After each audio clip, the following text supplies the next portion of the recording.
Who is really responsible for the death of live music? Is it the audience, the bands, corporate greed perhaps? It's a real whodunit.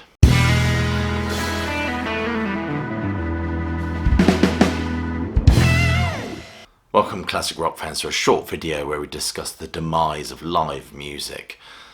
I put the word live here in inverted commas. And there are quite a few key suspects in terms of who did the dreadful deed. In fact, a recent podcast by Rolling Stone has suggested that it's a post-pandemic audience that seems to have forgotten all about kind of concert etiquette. Is that the case, or was it the sheer fakery of the performances, or corporate greed, money, or Professor Plum in the drawing room with a kosh perhaps? It's a real noodle scratcher. So let's examine the first suspect, Showy, audience behaviour. Who killed the cock robin? It was I, said the sparrow, with my little bow and arrow. This is according to a recent Rolling Stone podcast to pin the demise of the live music experience with the bad behaviour of audiences. They see this as an apotheosis of a trend, and there is some truth there, I suspect. I think we've all been locked in our boxes for 2 years, and everyone went a bit mad. I think once the shackles were off, ticket prices have been absolutely absurd, with events selling out very, very quickly. But I suspect this will return to normality, and hopefully the prices will return to a sane level in the next year or so. But the idea that the past was some sort of utopia where we all sat cross-legged, swaying attentively at the Crosby, Stills Nash gig is a bit of a fudge, I think. Incidentally, I have seen Crosby, Stills Nash, and I did indeed sit cross-legged and sway attentively, mesmerised by the majesty of Dave Crosby's moustache that clung to his face like a couple of cornered badgers. But were gigs in the past more civilised than they are now?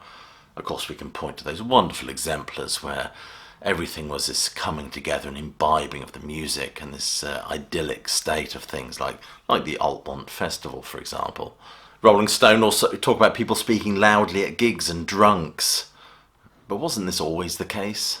I think they point to recently an example where somebody placed on the stage at a Pink concert a huge wheel of brie, which is rather odd to say the least. Or even more bizarrely, that somebody actually put the ashes of a loved one on the stage as well. I don't know about you, but whenever I've gone to a concert, I've always thought about which dead relative can I take along. There's nothing like scattering a few human remains at a concert to create that special atmosphere. But joking aside, I don't think there is some collapse in audience etiquette, this post-pandemic malaise or contagion which they speak of.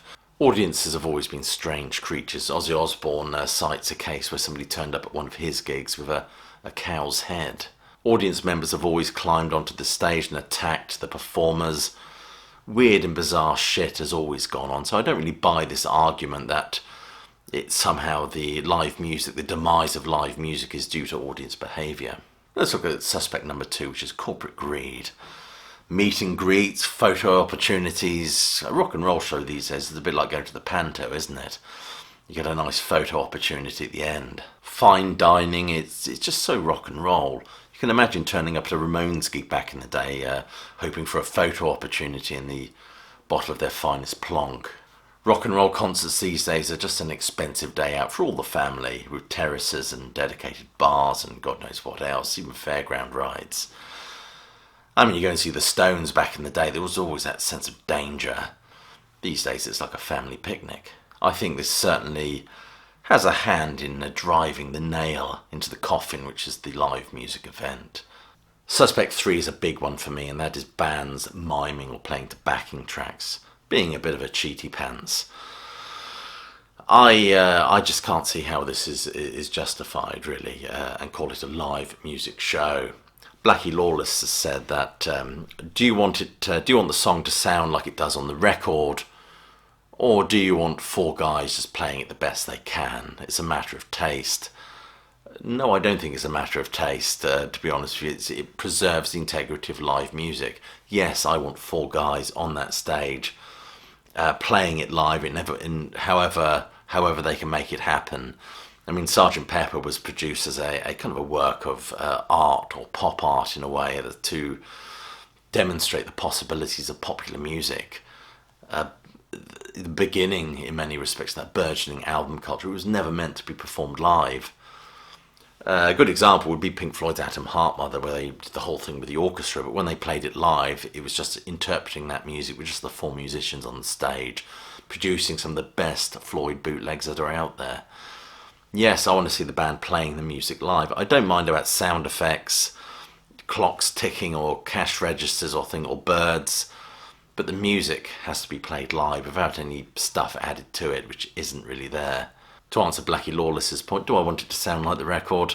No, I don't want it to sound like the record. Reinterpret it or reimagine it or present it in a different way, or don't play it. If I want to listen to the record, I'll do just that. I'll listen to the record. This is another big nail in the coffin for me. I want music to be live.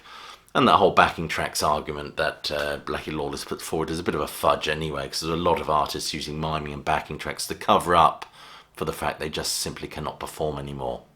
And suspect number 4, it kind of ties in with suspect number 1 really, with audience behaviour, and that is mobile phones, which is very much a modern phenomena. People have lost the ability just to tune into the moment and enjoy the spontaneity of a rock and roll show, instead preferring to seek that viral moment on social media.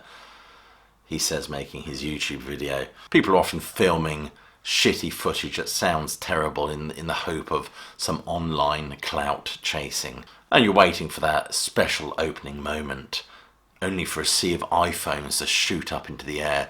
I mean, there's nothing like watching a live music event on a small little screen, or even better, somebody else's small little screen. It's a social contagion. As that diminutive genius Paul Simon once wrote, people hearing without listening. So mobile phones at gigs, are they a public right or a public nuisance?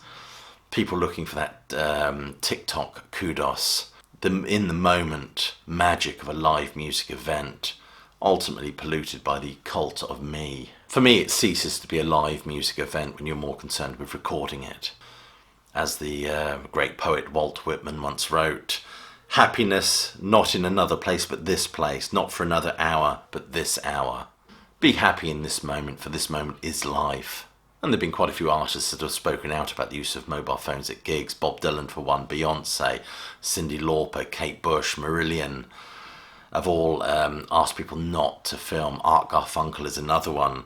Rob Halford even kicked a phone out of a fan's hand. Placebo even asked people to put down their phones to enjoy live music as it happens, rather than looking for that Kodak moment. So who is killing live music? All of the above, I suspect. I'd love you to weigh in on this in the comments below. While you're down there, please check some of the links for ways you can support the sterling work done at Classic Album. If you do, click like, subscribe and check that notification bell. Other than that, I just hope you're well, staying safe, but more importantly that you keep listening.